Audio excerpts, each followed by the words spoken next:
Hello dear students. इस revision lecture में हम लोग ट्रांसफॉर्मर के और क्वेश्चंस देखेंगे, जिसमें ट्रांसफॉर्मर का जैसे लास्ट टाइम हम लोग ने दो क्वेश्चन देख लिया था। Explain the principle of operation of single phase transformer and derive the EMF equation of the transformer. इस वाले क्वेश्चन लेक्चर में हम लोग देखेंगे draw the phasor diagram. Question इस तरह से पूछा जाता है, draw the phasor diagram of ideal and practical transformer.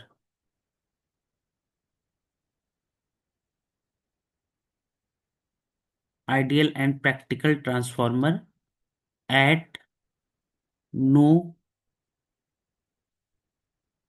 load condition. At no load condition.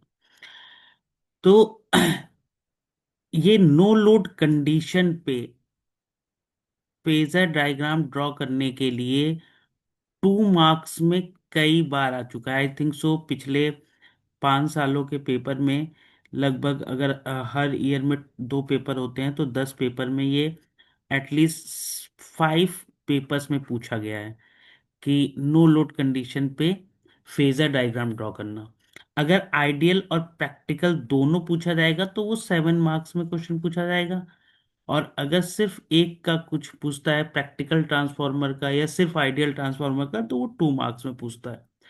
तो इस फेजर डायग्राम को पढ़ने से पहले थोड़ा सा हम एक बार थोड़ा सा और रिव्यू कर लेते हैं कि आइडियल ट्रांसफार्मर क्या होता था और ट्रांसफार्मर का बेसिक कंस्ट्रक्शन मॉडल कैसा होता था। तो देखिए, ये आपका ट्रांसफार्मर कोर है। यहाँ पर ये ट्रांसफार्मर की प्राइमरी वाइंडिंग है, और यहाँ पर ये ट्रांसफार्मर की आपकी सेकेंडरी वाइंडिंग है। ओके। तो यहाँ पर प्राइमरी वाइंडिंग पे आपको मालूम है वोल्टेज लगता है V1 प्लस माइनस, और यहाँ पे इंड्यूस्ड ईएमएफ आता है E1। पहले करंट जाती है I1, और यहाँ पर एक फ्लक्स डेवलप होता है फाई। इस फ्लक्स की डायरेक्शन इधर होती है, ये फ्लक्स होता है फाई।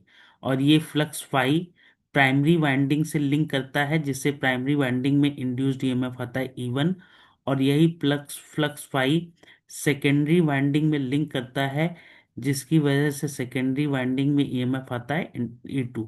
अगर डॉट यहाँ और यहाँ हम बना दें तो ये E2 बन जाता है। और यहाँ पर अगर कोई लोड होता है तो उसमें करंट फ्लो करती है I2, और इस लोड पे वोल्टेज आता है V2। ये होता है आपका सिंपल ट्रांसफॉर्मर। लेकिन अगर हम बात करते हैं नो लोड कंडीशन की, जैसे यहां पर ये नो लोड की बात कर रहा है, तो नो लोड कंडीशन पे, नो लोड का मतलब क्या होता है? No load, no load condition. तो नो लोड कंडीशन में क्या होता है, एक कोई भी ट्रांसफॉर्मर नो लोड पे तब होता है जब उसकी सेकेंडरी वाइंडिंग ओपन सर्किट हो जाए। अब सेकेंडरी वाइंडिंग मतलब यहाँ पर बेटा ये है आपकी सेकेंडरी वाइंडिंग।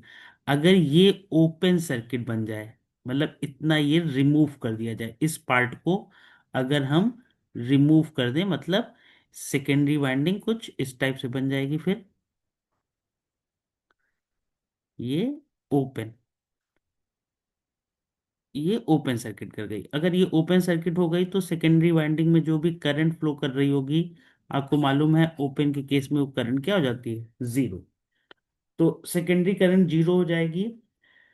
तो इस केस में अगर हम यहां पर एक प्राइमरी वाइंडिंग पर वोल्टेज अप्लाई करेंगे, अगर हम इस केस में प्राइमरी वाइंडिंग पर वोल्टेज अप्लाई करेंगे, तो यहां पर प्राइमरी वाइंडिंग में प्राइमरी वाइंडिंग पे अगर वोल्टेज अप्लाई करेंगे तो प्राइमरी वाइंडिंग में small amount of current flow करती है, एक स्मॉल अमाउंट ऑफ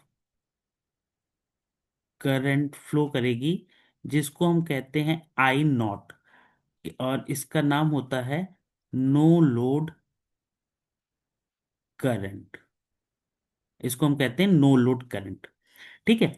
जब ये I1 अगर ये फुल था, लोड कनेक्टेड था, तो इस I1 करंट को हम कहते हैं फुल लोड करंट।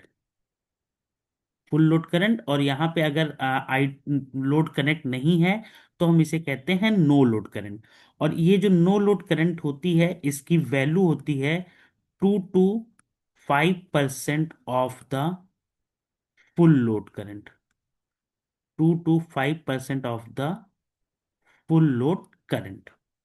अच्छा, इस नो लोड करंट के बेटा दो कंपोनेंट होते हैं। एक कंपोनेंट होता है आपका आई म्यू, और दूसरा कंपोनेंट होता है आई डब्ल्यू। तो ये जो आई म्यू होता है इसको हम कहते हैं reactive reactive component of reactive component of no load current. इसको हम कहते हैं reactive component of no load current. और आई डब्ल्यू को हम कहते हैं active component of no load current. अच्छा, इसका एक और नाम रिएक्टिव कंपोनेंट जो होता है ये यूज होता है फ्लक्स फ्लक्स डेवलप के लिए, फ्लक्स डेवलपमेंट के लिए यूज होता है। और जो रिएक्ट एक्टिव कंपोनेंट होता है ये कोर लॉसेस को सप्लाई करने के लिए यूज होता है, कोर लॉसेस को सप्लाई करने के लिए यूज होता है। और रिएक्टिव कंपोनेंट आईम्यू फ्लक्स डेवलपमेंट के लिए यूज होता है। तो हम लोग ने लास्ट में जब इसका पढ़ा था इक्विवेलेंट सर्किट, तो वो इक्विवेलेंट सर्किट आपका देखिए कुछ ऐसा आया था।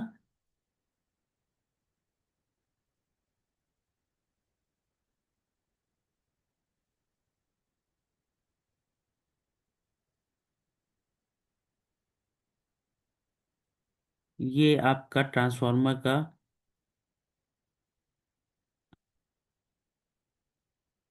ओके, अभी हम लोग ने इक्विवेलेंट सर्किट नहीं पढ़ा था। इक्विवेलेंट सर्किट हम लोग इसके आगे देखेंगे। ओके। अभी पहले हम ये नो लोड कंडीशन का देख लेते हैं। नो लोड कंडीशन पे आपने ये देख लिया कि आपको दो टाइप की करंट, नो लोड करंट जो फ्लो कर रही है उसके दो कंपोनेंट हैं, आई म्यू और आई डब्ल्यू। आई म्यू आपका मैग्नेटाइजिंग करंट कंपोनेंट है जो कोर में फ्लक्स को सेट करता है, और आई डब्ल्यू आपका एक्टिव कंपोनेंट है जो हिस्टैरिसीस और एडी करंट लॉस, जिनको मिला के कोल लॉस कहते हैं, उन्हें सप्लाई करता है। तो आइडियल ट्रांसफॉर्मर के केस में नो लोड कंडीशन है, और अगर आइडियल ट्रांसफॉर्मर है, नो लोड कंडीशन है और आइडियल ट्रांसफॉर्मर है। आपको मालूम है आइडियल ट्रांसफॉर्मर का हम लोग पिछली बार रिवीजन क्लास में हम लोग देख चुके हैं। आइडियल ट्रांसफॉर्मर में वाइंडिंग रेजिस्टेंसेस जीरो होते हैं। तो आइडियल ट्रांसफार्मर का जो फेजर डायग्राम बनता है, आपको मालूम है ईएमएफ इक्वेशन हम लोग ने पढ़ा था, तो वहां पे हमने देखा था कि phi is equal to phi max sine omega t होता है। और जब हम प्रूफ करते हैं तो बीच में प्रूफ में आता है E is equal to E max sine omega T minus 90 degree. That means कि जो ईएमएफ इंड्यूस्ड होता है वो फ्लक्स को 90 डिग्री से लैग करता है। अब ये जो ईएमएफ इंड्यूस्ड होता है ये प्राइमरी वाइंडिंग में इंड्यूस्ड होता है और सेकेंडरी वाइंडिंग में इंड्यूस्ड होता है। तो ये आपका बन गया प्राइमरी वाइंडिंग का ईएमएफ E2 और ये हो गया सेकेंडरी वाइंडिंग का ईएमएफ E1। और यहाँ पर प्राइमरी वाइंडिंग का वोल्टेज, अप्लाइड वोल्टेज और प्राइमरी वाइंडिंग का इंड्यूस्ड ईएमएफ आपस में इक्वल होता है बट अपोजिट डायरेक्शन में होता है। तो ये यहाँ पे आपका बन गया V1।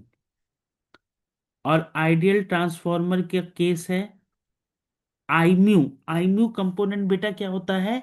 आईम्यू कंपोनेंट क्योंकि फ्लक्स को डेवलप करता है इसीलिए इसको हम फ्लक्स की डायरेक्शन में बना देते हैं।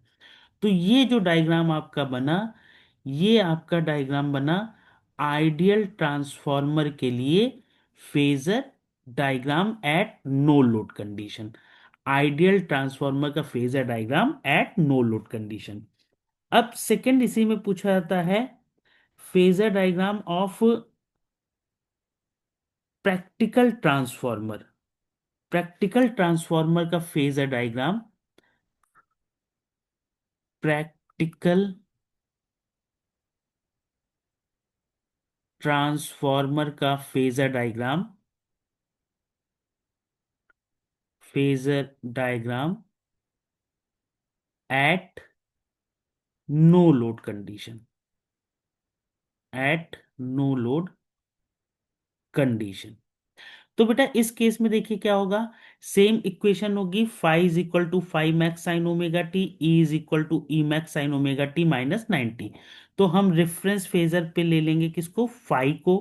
क्यों? क्योंकि फाई का जो फेज एंगल है वो फेज एंगल आपका जीरो है। फाई का फेज एंगल यहां पर देखिए, फाई का फेज एंगल कितना है? 0 डिग्री। और इंड्यूस्ड ईएमएफ का फेज एंगल कितना है? -90 डिग्री। इसीलिए इंड्यूस्ड ईएमएफ जो आएंगे वो आपके यहां पर E2 और E1। और E2 बराबर होता है V2 के, और E1 जो होता है वो आपका इक्वल होता है V1 के। ओके।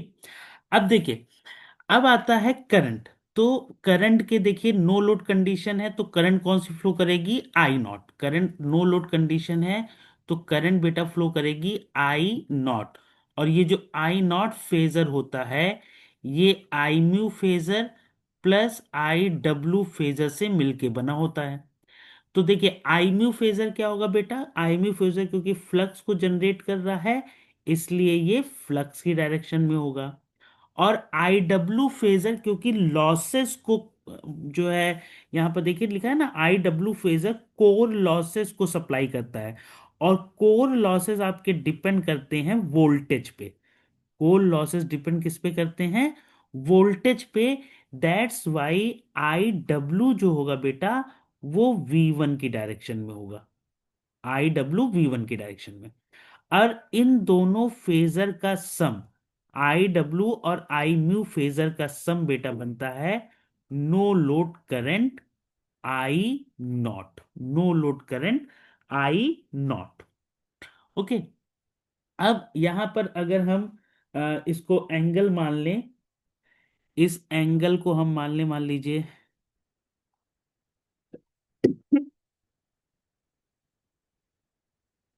आई नॉट और आई वी के बीच का एंगल, अगर हम इस एंगल को थीटा मान लेते हैं या फाई नॉट मान लेते हैं, फाई नॉट।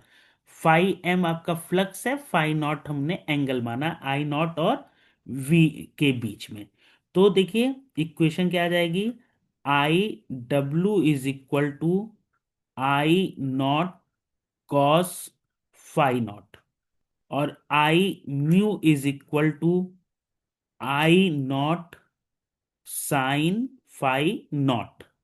और अगर इन दोनों को हम स्क्वायर करके ऐड कर दें तो बेटा देखिए क्वेश्चन क्या आ जाएगी? स्क्वायर करके ऐड करेंगे तो I W square plus I mu square is equal to I naught square cos square phi naught plus I naught square sine square phi naught. I naught square common ले लेंगे तो cos square phi naught plus sine square phi naught is equal to 1।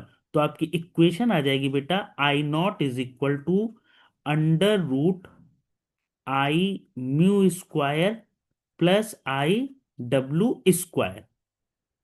एक ये question आ जाएगी। और अगर इन दोनों equation को डिवाइड कर दें तो हमारे पास इक्वेशन बेटा आ जाएगी, tan phi naught is equal to I mu upon I W. Tan phi naught is equal to I mu upon I W. Okay. अब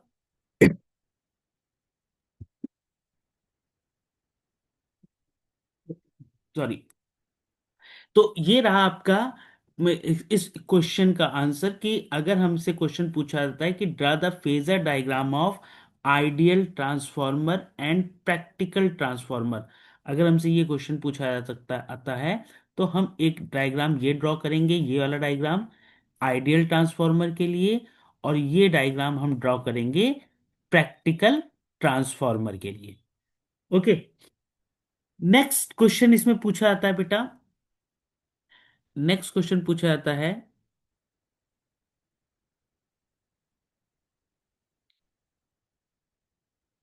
draw the complete equivalent circuit,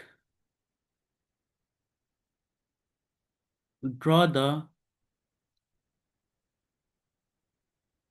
complete equivalent circuit of, draw the complete equivalent circuit of practical transformer,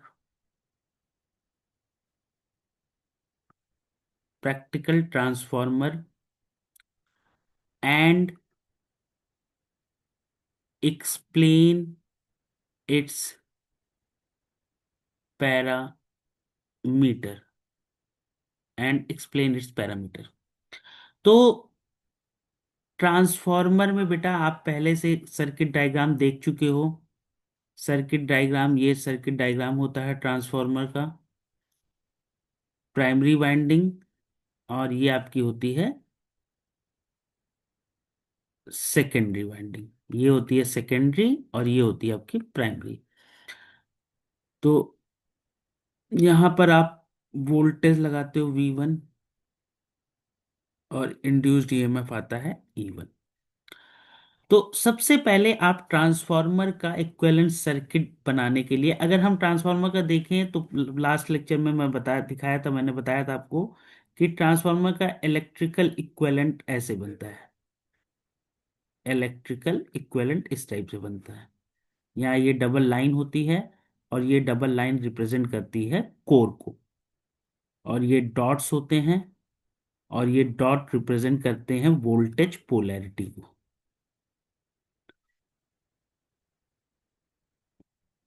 तो equivalent, complete equivalent circuit, 7 number में ये question बेटा कई बार पूछा जा चुका है। तो कंप्लीट इक्विवेलेंट सर्किट बनाने के लिए आपको सिंपल से सबसे पहले नॉर्मल ये इलेक्ट्रिकल इक्विवेलेंट इसका बना देना है इस टाइप से।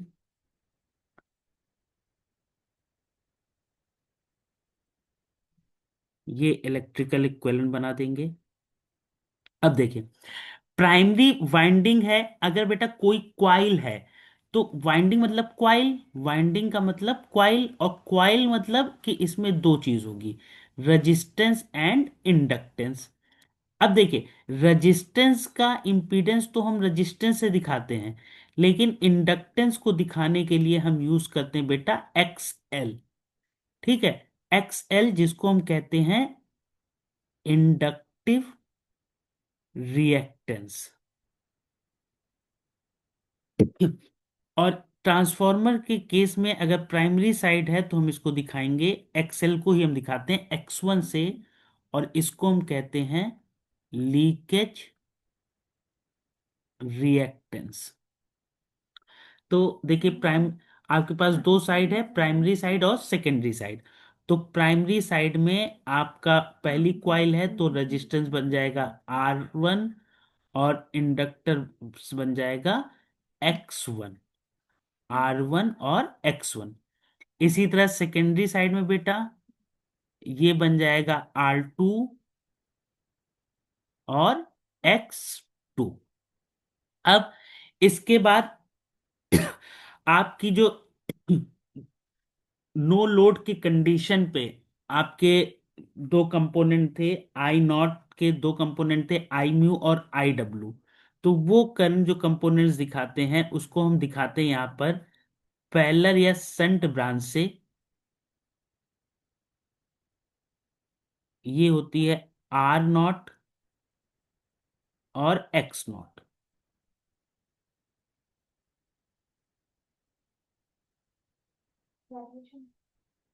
आई नॉट ये कंपोनेंट होता है आई डब्ल्यू, और ये कंपोनेंट होता है आई म्यू। ओके। और यहां पर करंट होती है आई टू, यहाँ पे करंट होती है आई वन, यहाँ पर हम वोल्टेज अप्लाई करते हैं वी वन, और यहाँ पर बेटा इंड्यूस्ड वोल्ट ईएमएफ आता है ई वन, और यहाँ पर इंड्यूस्ड ईएमएफ आता है ई टू। और यहाँ पर ये हम लगाते हैं load, current I two flow करती है, और यहाँ पर वोल्टेज ड्रॉप होता है वी टू, और ये बेटा आपका होता है आई टू बाई ए। ओके। तो ये कंप्लीट इक्विवेलेंट सर्किट होता है। आप इस सर्किट को बनाओगे और फिर सारे पैरामीटर एक इधर से लेफ्ट हैंड साइड से उठाओगे और सारे पैरामीटर लिखने लगोगे। जैसे V1, तो V1 क्या है? प्राइमरी वाइंडिंग वोल्टेज या primary winding supply voltage. Okay. इसी तरह आपका नेक्स्ट है I1 V1, एक साथ चलते जाइए लेफ्ट से। I1, I1 आपका क्या है? Primary winding current. फिर R1, R1 क्या है? Primary winding resistance. फिर बेटा X1, ये है आपका primary winding leakage reactance. Primary winding leakage reactance. फिर आपका आई नॉट है, नो लोड करंट। फिर आपका आर नॉट है, आर नॉट को हम कहते हैं कोर लॉस रेजिस्टेंस। फिर आपका एक्स नॉट है, एक्स नॉट कहलाता है मैग्नेटाइजिंग रिएक्टेंस। ठीक है। आई म्यू है आपका, ये कहलाता है मैग्नेटाइजिंग करंट। और आई डब्ल्यू है, ये है आपकी कहलाती है कोर लॉस कर component of no load current. Core loss component of no load current. I mu को भी हम magnetising component of no load current कहते हैं। ठीक है, देखिए सब चीज हो गई। अब बचा E1। E1 क्या है? Induced EMF, induced EMF in primary winding, induced EMF in primary winding. अब इसी तरह बेटा आपका E2 हो जाएगा induced EMF in secondary winding. अब इसी तरह देखिए R2 हो जाएगा आपका प्राइमरी वाइंडिंग रेजिस्टेंस से, तो ये सेकेंडरी वाइंडिंग के लिए हो जाएगा, सेकेंडरी वाइंडिंग रेजिस्टेंस। इसी तरह X2 हो जाएगा आपका secondary winding leakage reactance, V2 हो जाएगा आपका सेकेंडरी वाइंडिंग वोल्टेज, और I2 हो जाएगा सेकेंडरी वाइंडिंग करंट। तो बेटा ये आपका कंप्लीट इक्विवेलेंट सर्किट है, और इस कंप्लीट इक्विवेलेंट सर्किट का आपने बना दिया, आप सारे पैरामीटर आपको यहां पर डिफाइन करने होंगे। अच्छा, कभी कभी ये आता है कि आपसे कह देता है कि प्राइम इक्विवेलेंट सर्किट बनाओ किसी साइड में रिफर करके। तो रिफर वैल्यूज के लिए मैंने आपको पहले से बताया है फॉर्मूला, रिफर वैल्यूज के लिए फॉर्मूला मैंने आपको बताया हुआ है। फिर से मैं आपको उसको रिवाइज करा देता हूं, रिफर वैल्यूज का फॉर्मूला क्या होता था। देखिए, आपके पास कंपोनेंट है आर और एक्स और जेड।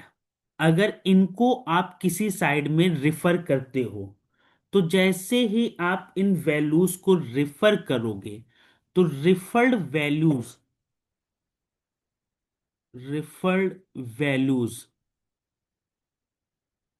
इज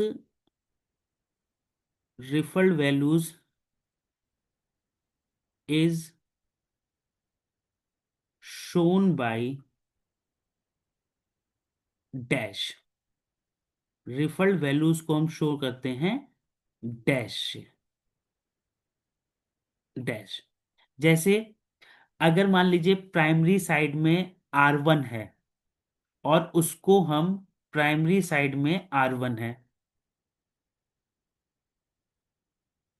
प्राइमरी साइड में R1 है, और इसको हम रिफर्ड कर रहे हैं सेकेंडरी साइड में, तो सेकेंडरी साइड में इसकी वैल्यू हो जाएगी R1 डैश। अब क्वेश्चन आता है कि इस R1 डैश की वैल्यू कितनी का होगी। तो दो चीजें हैं, RX और Z, V and E। R और X की Z की कंडीशन में हम सबसे पहले लिखते हैं number of turns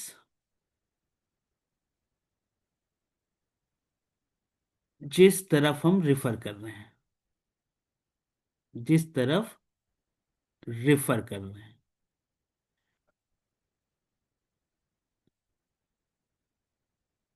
number of turns जिस तरफ रिफर कर रहे हैं, अपान नंबर ऑफ टर्न्स जिधर से रेफर कर रहे हैं, नंबर ऑफ टर्न्स जिधर से रेफर कर रहे हैं, और इसका टोटल का whole square multiplied by parameter value, जिस पैरामीटर को हम रेफर कर रहे हैं उसकी वैल्यू। ठीक है। जैसे फॉर एग्जांपल मैंने अभी आपको बताया कि हमारा रेजिस्टेंस R था, ये रेजिस्टेंस R1 था, इसको हम सेकेंडरी साइड में रिफर कर रहे हैं। तो सेकेंडरी साइड में रिफर कर रहे हैं, तो इसकी वैल्यू हो गई बेटा सबसे पहले R1 डैश। सेकेंडरी साइड में इसको हम दिखाएंगे R1 डैश से। तो इस R1 डैश की वैल्यू क्या होगी, नंबर ऑफ टर्न जिस तरफ रिफर कर रहे हैं, जिस तरफ रिफर कर रहे हैं सेकेंडरी साइड में रिफर कर रहे हैं, तो नंबर ऑफ टर्न्स N2, अपान किधर से रिफर कर रहे हैं, प्राइमरी साइड से रिफर कर रहे हैं, तो नंबर ऑफ टर्न्स N1, और इसका बेटा होल स्क्वायर। और रिफर किसको कर रहे थे, R1 को, पैरामीटर वैल्यू R1। तो ये वैल्यू हो गई बेटा इस R1 को रिफर करने पर। ठीक है। अच्छा, इसी को हम बेटा लिख देते हैं कभी कभी R1 अपान, इसको हम थोड़ा सा अलग करके लिखें N1 अपान N2 का होल स्क्वायर।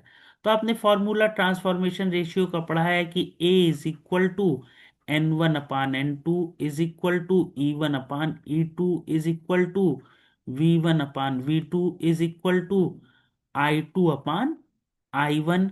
तो इसको हम इस तरह से लिख सकते हैं R1/A² ट्रांसफॉर्मेशन रेशियो के टर्म्स में।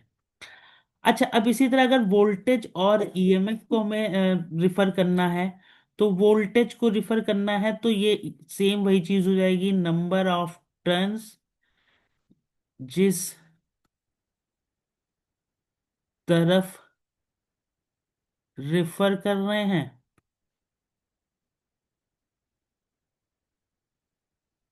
अपान नंबर ऑफ टर्न जिधर से रेफर कर रहे हैं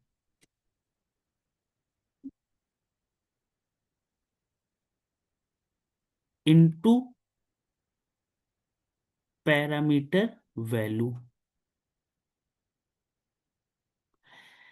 तो बेटा जैसे मान लीजिए अगर V2 है, सेकेंडरी साइड में V2 है, सेकेंडरी में V2 है, और इसको हम रिफर कर रहे हैं प्राइमरी साइड में, सेकेंडरी से प्राइमरी में कर रहे हैं, तो प्राइमरी में इसकी वैल्यू V2 डैश हो जाएगी।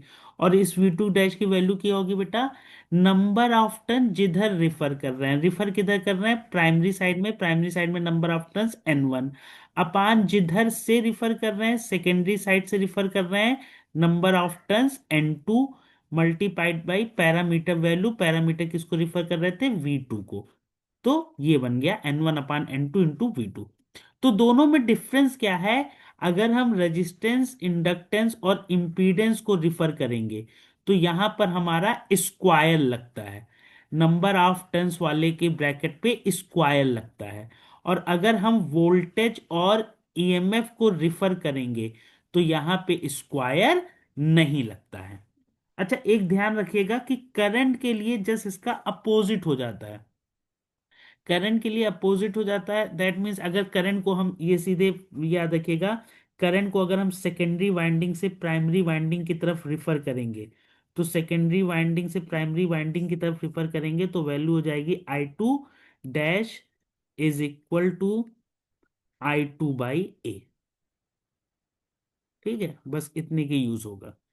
तो अब अगर हम इसका यूज करते हुए, अब आपसे कह दिया जाए कि हमें हमें हमें कंप्लीट इक्विवेलेंट सर्किट बनाना है referred to primary side, refer to primary side आपको इक्विवेलेंट सर्किट बनाना है। तो देखिए क्या बन जाएगा बेटा, सबसे पहले R1, फिर X1 ये प्राइमरी साइड में पहले से थे बेटा, फिर यहां पे बन गया R0 X0, ये भी आपका प्राइमरी साइड में था। अब आप रिफर किसको कर रहे हो, अब आप रिफर कर रहे हो सेकेंडरी साइड को प्राइमरी साइड पे। तो सेकेंडरी साइड को रिफर करोगे, देखो सेकेंडरी साइड में सबसे पहले बेटा क्या है, यहाँ पर सेकेंडरी साइड को अगर हम रिफर करेंगे तो सेकेंडरी साइड में हमारा है ये रेजिस्टेंस R2। तो इस R2 को अगर हम प्राइमरी साइड में लाएंगे तो इसकी वैल्यू हो जाएगी बेटा R2 डैश, और R2 डैश की वैल्यू देखिए क्या होगी, प्राइमरी साइड में ला रहे हैं N1/N2, ला रहे हैं प्राइमरी साइड में, तो ऊपर नंबर ऑफ टर्न्स N1, नीचे N2, इसका होल स्क्वायर इंटू R2। ठीक है, और N1/N2 बेटा क्या होता है, A, तो ये हो जाएगा A² R2। इसी तरह दूसरा हम लाएंगे X2 को, तो X2 में भी सेम ऐसे हो जाएगा, X2 dash is equal to A² X2, क्योंकि X2 को प्राइमरी साइड में ला रहे हैं तो N1/N2 का होल स्क्वायर X2, और N1/N2 हो जाएगा A, तो A² X2। अब इसके बाद इंपीडेंस को भी ला रहे हैं, देखिए इधर इंपीडेंस होता है जेड, जेड को भी ला रहे हैं यहां पर, तो जेड को भी लाएंगे तो जेड की वैल्यू हो जाएगी बेटा Z dash is equal to N1/N2 का होल स्क्वायर जेड। या ये वैल्यू आ जाएगी A² Z। ओके। ये आपने सबको इसको रिफर कर दिया इधर। अब देखिए यहां पर और क्या आएगा। V2 को भी रिफर करेंगे, लेकिन V2 को जब प्राइमरी साइड पे रिफर करेंगे तो ये आ जाएगा V2 डैश। और V2 डैश की वैल्यू बेटा हो जाएगी N1/N2 इंटू V2। अब देखिए यहां पे स्क्वायर नहीं होगा। मैंने बताया था वोल्टेज और ईएमएफ में स्क्वायर नहीं होता है। और यहां पर देखिए आपका ईएमएफ होगा E1। और इधर से हम ईएमएफ लाएंगे E2। ठीक है। तो E2 डैश की वैल्यू बेटा हो जाएगी N1/N2 इंटू E2। या इसको हम कह सकते हैं AE2। ठीक है। और करंट यहां पे आ जाएगी I2/A। इधर करंट आ जाएगी I1। और इधर करंट फ्लो करेगी नो लोड करंट I0। इधर करेगी IW। और इधर करेगी Inew। ये सब पहले की तरह ही है, इसी तरह से सेम। तो ये आपका बन गया equivalent circuit of transformer refer to primary side. Okay. तो अभी तक हम लोग पढ़ चुके phasor diagram for ideal transformer and practical transformer at no load condition, equivalence complete equivalent circuit of practical transformer, and also equivalent circuit of practical transformer referred to primary side। Then हम लोग referred values देख लिए। अब हम लोग देखेंगे next question. और next question बहुत इंपॉर्टेंट ये भी क्वेश्चन है। और ये क्वेश्चन पूछा जाता है। 1 second.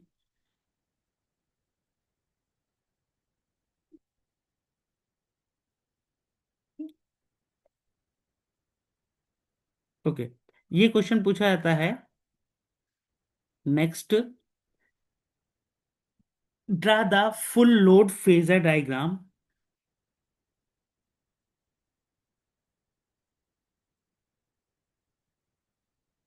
Draw the full load draw the full load phasor diagram of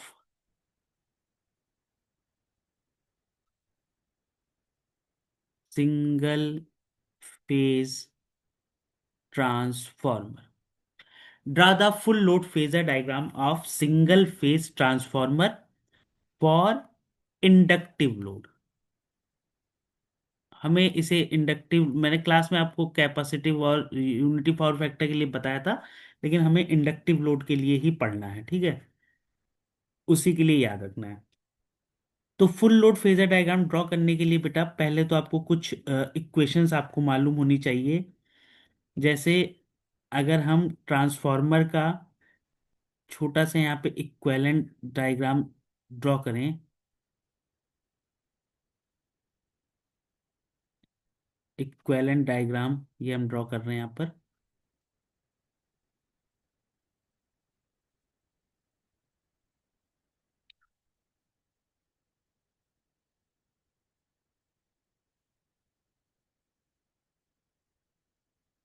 ये है ट्रांसफॉर्मर का इक्विवेलेंट डायग्राम, यहाँ लोड लगा होता है। ये वोल्टेज होता है V2। यहाँ पर ईएमएफ होता है E2, R2 X2। और यहाँ करंट फ्लो करती है I2। यहाँ पे करंट फ्लो करती है I1। ये R1 होता है, ये X1 होता है। ये वोल्टेज होता है V1। और यहाँ पर वोल्टेज आता है, इंड्यूस्ड ईएमएफ आता है E1। और ये R0 X0 होता है। ठीक है। तो अगर आप यहाँ पर केवीएल लगाएं इस वाले पहले वाले में, तो केवीएल आपका लगेगा V1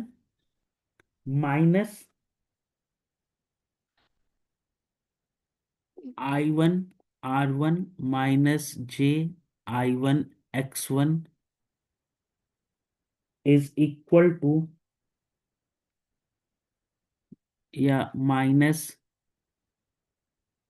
E1, और ये E1 आपका यहाँ पर V1 डैश के इक्वल होता है, इज इक्वल टू 0। यह इक्वेशन आएगी V1 is equal to V1 dash plus I1 R1 plus JI1 X1 V1।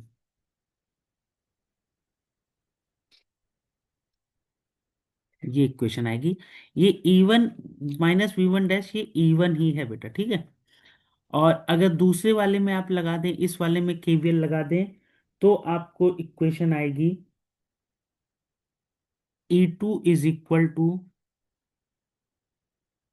V2 plus I2 R2 plus JI2 X2। ये इक्वेशन आएगी। तो इन्हीं दो इक्वेशन का यूज करके हम ट्रांसफार्मर का कंप्लीट फेजर डायग्राम ड्रॉ करेंगे। और इस फेजर डायग्राम को ड्रॉ करने के लिए एक दो इक्वेशन और मैं आपको फिर से रिवाइज बता देता हूँ।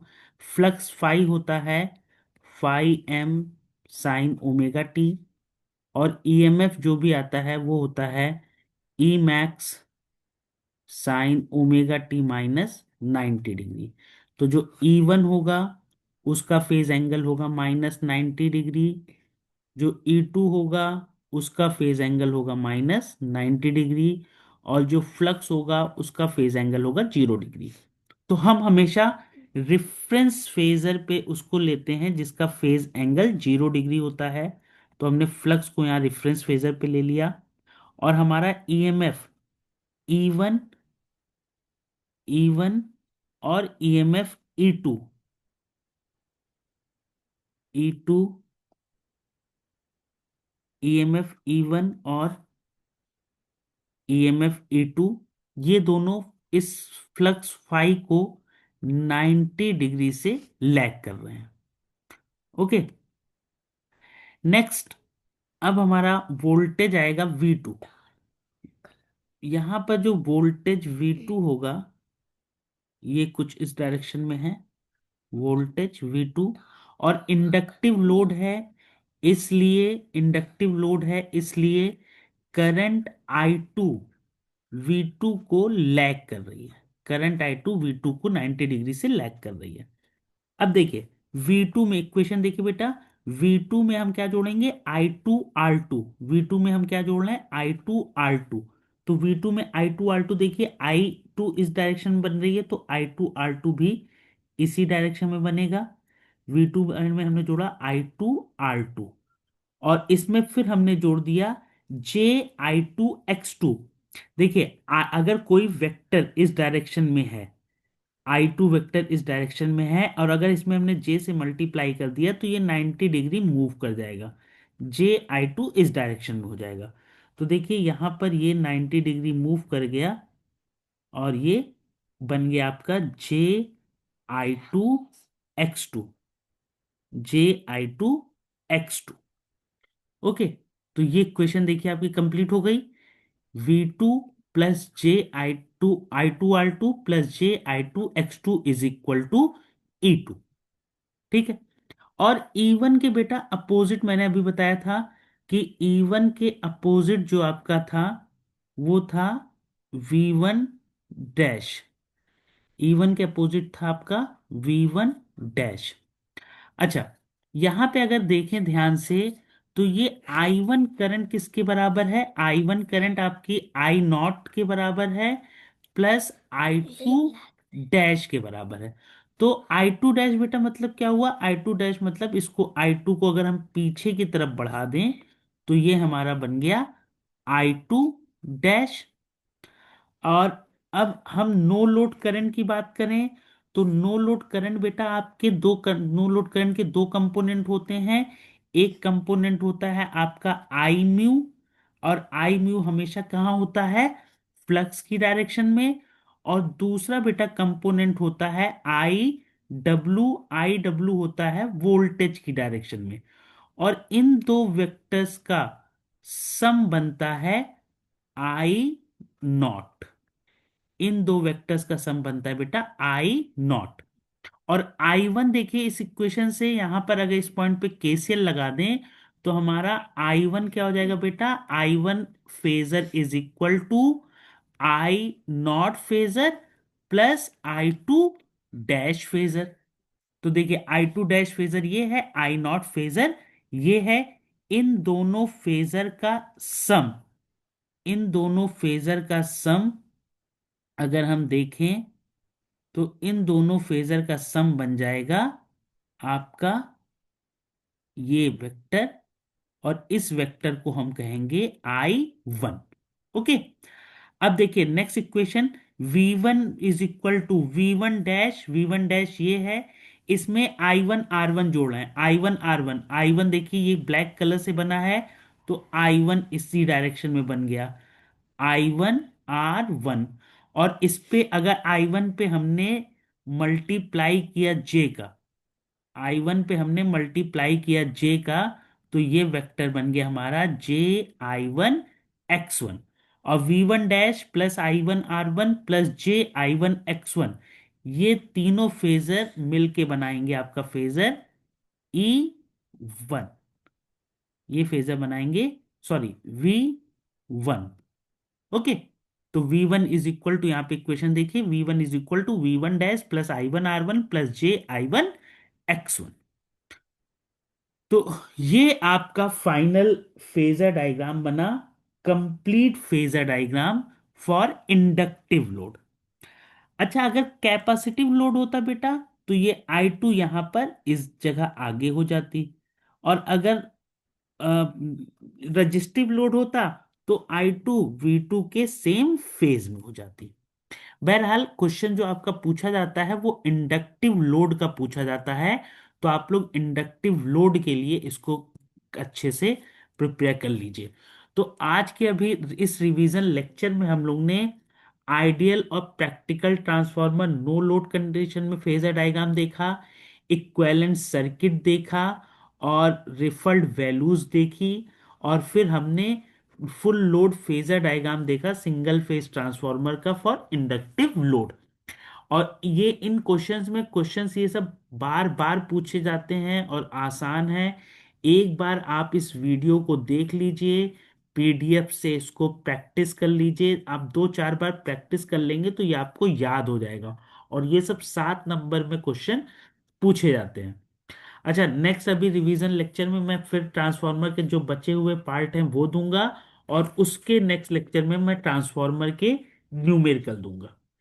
ठीक है, ओके, तो आज का ये वीडियो रिवीजन लेक्चर यहीं तक रखते हैं। Okay, thank you and all the best everyone.